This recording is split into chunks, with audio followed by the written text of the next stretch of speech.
Hello, Philip Jeffrey here. Just to give everyone an update, my name is Philip Jeffrey. I'm a University of British Columbia PhD student in Vancouver, Canada, and I am currently living with multiple myeloma, a type of blood cancer. So I haven't made a video in a while, and I thought I would update everyone on my cancer status. What I'm going to do is make these more regularly. Hopefully, we'll see how it works out, but hopefully once a week, just to update everyone on my health situation, how I'm feeling, what's going on in my life over the past week. So in September, my cancer levels spiked since the summer, and at that time, my specialist told me that next time they spike, I would have to go back on treatment. My specialist appointments moved from every 3 months to every month. Now we're at the point where my cancer levels spiked again. I got a call from him on Friday, went in to see him on Tuesday. He had to meet sort of the end of the day because it's sort of like um, important for me to get the appointment in. And he stated that my cancer levels which were 52.2 in January, had spiked to 62.2 for February. What that meant is that even though I wasn't feeling any side effects, that we felt it was best for me to go on treatment. Just to give you an update, will be my fourth chemo treatment.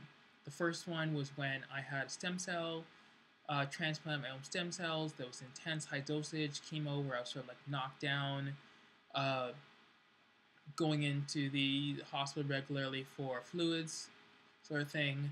About 8 months later, it was done again, stem cell transplant, um, preceded by intense high dosage chemo. After that, my cancer levels were low, but my cancer wasn't gone.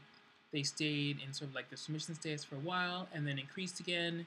At that time, I was put on Revlimid, which is a type of cancer pill. From that, uh, it I was taken off of Revlimid after about 12 months, when I was diagnosed with TTP and had a stroke, which resulted in a stroke in the visual field cortex. The TTP is a type of disease where you have low blood platelets. Generally, your blood platelet levels are between maybe 125 and 200, 250, whatever, and mine were 4.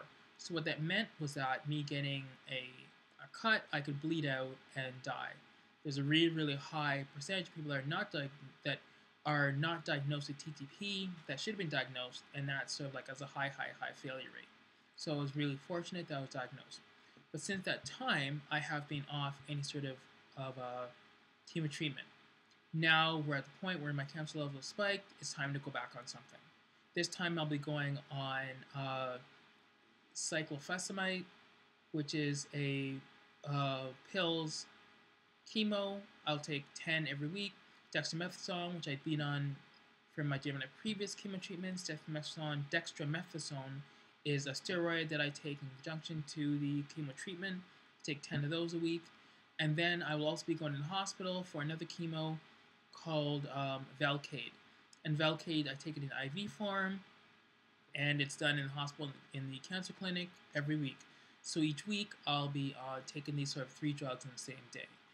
Now there's all sorts of crazy side effects with these drugs, so I'm a little bit freaked out, but I'm staying confident and positive that I won't have any side effects, or if I do, that I'll be able to handle them as I've done in the past. The first time I was on chemo treatment, I had ocular inflammation, which nearly caused glaucoma in my eyes, and I'm still seeing a glaucoma specialist every few months because of that. The third time, when I gained the TTP and the stroke, occurred around the same time I was taking Revlimid, so it's unknown if there was a connection, but I was taken off Revlimid at that time. So these sort of side effects that were correlated or related sort of brings me concern with this next upcoming treatment. But again, fingers crossed, staying positive. So that's where we are at right now. Hopefully I have my friends going to be bringing me cool food and visiting. Again, I'm using photography as sort of like this game or this sort of activity to keep me motivated, happy, and healthy. Think of like more of a sort of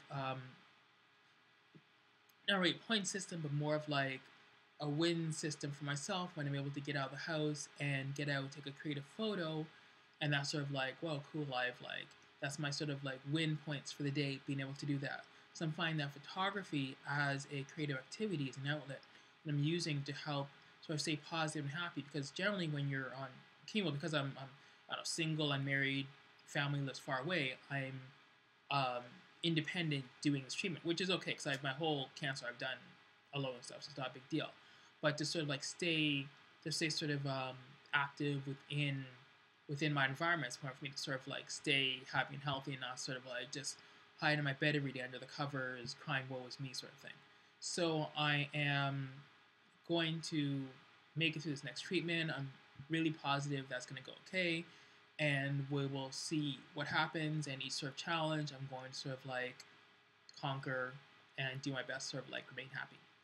And I found that even though I've sort of been living with cancer, what I want to do with this particular treatment is to use sort of social media to inform others. So I'm going to be blogging about it. I'm going to be taking pictures for Flickr. I'm going to be making videos, getting active on Quora, different sites, to let people know that hey, this is what cancer is about. This is multiple myeloma is about. How I'm handling to help other people, because every day there's people that are getting diagnosed with cancer or know someone going through chemo, and if there's any way that I can help someone else, hey, I'm there. So cancer may be what I have, but doesn't define who I am. So have a great day, everyone. Later.